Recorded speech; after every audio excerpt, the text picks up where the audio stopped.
आदाब नाजरीन, मैं मुनज़्ज़ा शाह। आज की ताज़ा खबर में आपका खैर मकदम है। आज की ताज़ा खबर में जिन खबरों पर हमारी खास नजर रहेगी उनमें सबसे पहले बात करेंगे ईस्ट एशिया समिट की।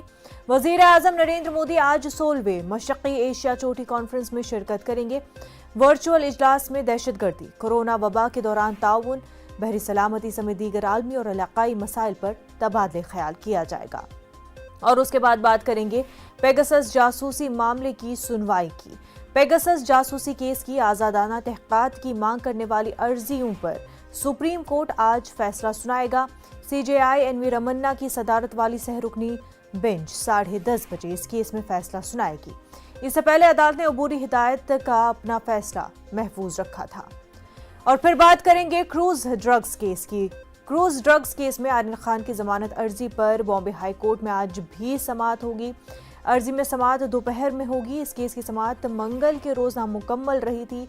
आर्यन की जानिब से अदालत में सीनियर वकील मुकुल रोहतगी ने अपनी दलीलें पेश की थी। और फिर बात करेंगे कैप्टन अमरिंदर की नई पारी की तैयारी की। पंजाब के साबिक वज़ीर आला कैप्टन अमरिंदर सिंह आज चंडीगढ़ में प्रेस कॉन्फ्रेंस करेंगे।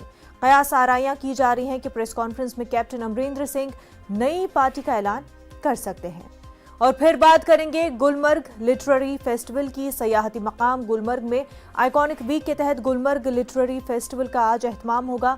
इस फेस्टिवल के इनेकाद में महकमे सयाहत, महकमे आला तालीम, Jammu Kashmir academy of art, culture and language और जिला इंतजामिया बारामुल्ला का इशराक शामिल है। इसके अलावा और भी कई खबरें शामिल होगी आज की ताज़ा खबर में।